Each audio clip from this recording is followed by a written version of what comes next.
তার মানে এই যে ভাইরালিজমের পাগল। যদি আল্লাহর পাগল হইতো, আল্লাহর জন্য ভালোবাসা হইতো, মহব্বত হইতো।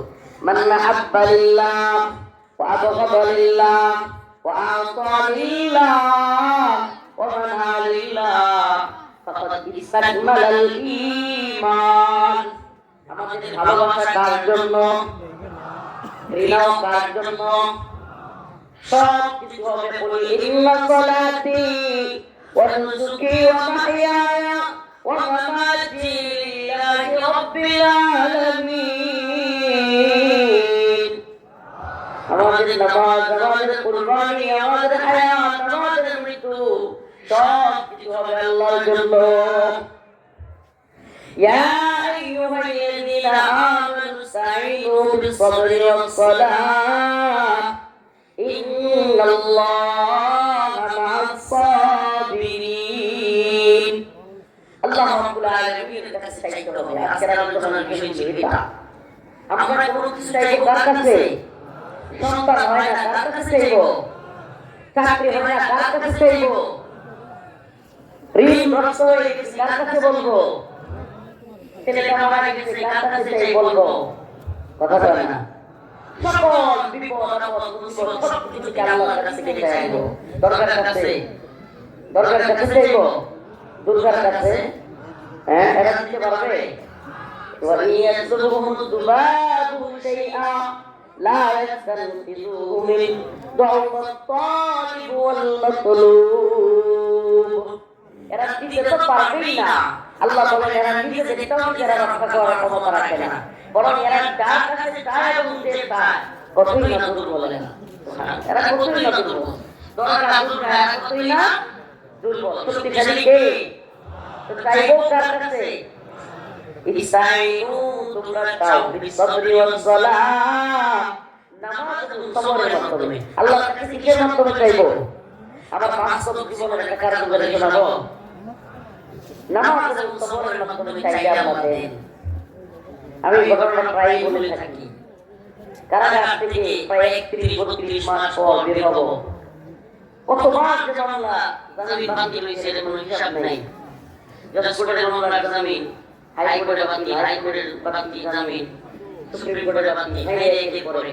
আমার আম্মা যখন শেষ জামিন বাতিল হয়েছে বেহুশ হয়ে গেছে বেচারি। 3 ঘন্টার মতো মাথায় পানি যাচ্ছে, তারপরে হুঁশ আসছে। এরপরে আমার আল্লাহ কি কুদরত, একসাথে জজ কোর্টের একটা মামলা জামিন হয়ে গেছে। শেষ আমার জামিন। আমাকে কি কারণ কি বলতেছে, হুজুর আপনার কাগজ জামিনের গেটে চলে আসছে, আপনি কাপড় চোপড় গুছায় ফেলেন, আপনারা নিয়ে যাবেন। এটা আপনাদের কাছে কথাটা কত বাজে সহজ, বুঝাই পারছেনি? যারা ভিতরে থাকছে মানে প্রায় 30-31 মাস বা 3 বছরের মতো, এরা বুঝে যখন এই টাকা পড়ে পাকায় থাকে ওই রুমটাই যে রুমটাই সবসময় তালা দিয়ে রাখে, কখন আমার কাগজ আসে, কারণ কাগজ আসলেই বুকের মধ্যে একটা মেরে ওঠে। কারণ কাগজ আসলে বুকের মধ্যে একটা হয় আমার কাগজ নেই, মাইক দিয়ে ডাকে অমুকের ছেলে অমুক আপনার মামলা জামিন হয়েছে চলে আসুন।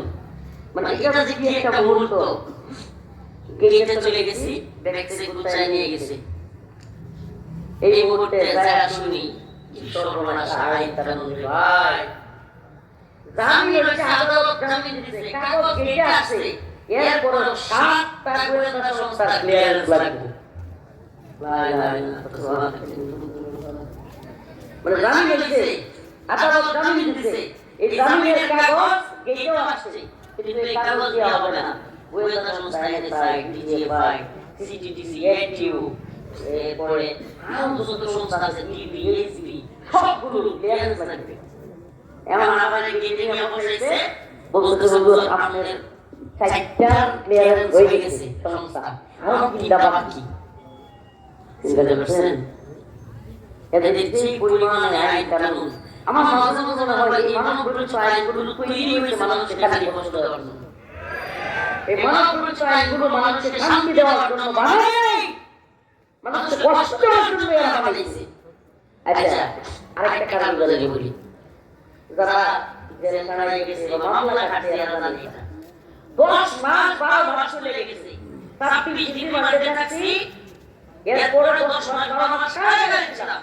এত নির্যাতনের কষ্টের পরে হঠাৎ করে একদিন কারাগারে গিয়ে আদালতে জিজ্ঞেস করে পিপি সরকার, হুজুর এত ধারা অনুযায়ী আপনার নামে এই ধারায় মামলা হয়েছে, আপনি বলেন আপনি কি দোষী না নির্দোষ? তখন বলতে দলে 10 মাস 12 মাস, আমি তো 10 মাস 12 মাস এমন লোক আছে 7 বছর 8 বছর 10 বছর চলে গেছে, বিচার হয় নাই, তার শিশু দেয় নাই, দোষী না নির্দোষ এটাই জানে না, ফালাই আছে। এই ঘটনা বলেছিল বুয়াই 10 মাস পরে যখন জিজ্ঞেস করছে, এই হুজুর আপনি বলেন দোষী না নির্দোষ? আমি কোন টিভিতে আপনাদের করে দাঁড়ায় আছি, হুজুর বলেন না কোন দোষী না নির্দোষ? আমি জিজ্ঞেস করছি আমি যদি কই দোষ খেলে কি হবো, কথা দিয়ে আমি দাঁড়ায় গেছি। আমার আগে কেমন আছে আমি দোষ এটাই করি, কারণ আমার বয়ান তো সব তো জানি, কি কি আলোচনা করছি, কি করছি, কি লিখছে সব বুয়া। এরপরে 10 মাস পরে আমাকে বলেন, তাইলে আমার ইমানের বেশি লিখে রাখা হবে, আমাকে ইমানের কষ্ট দিত এবং তুমি বলে দিতে চাইছো যারা এখন জিজ্ঞেস করতে আছে 10 মাস পরে আপনি দোষী না নির্দোষ, কোন কাছে দেখা করে আমি তো আমি যদি কি দোষী প্রমাণিত তাইলে আমার কি গুরুত্ব দিতে থাকতে হবে, আমার ইমানের সময় গুরুত্ব দিতে আমার পিতা মামলা দিচ্ছে।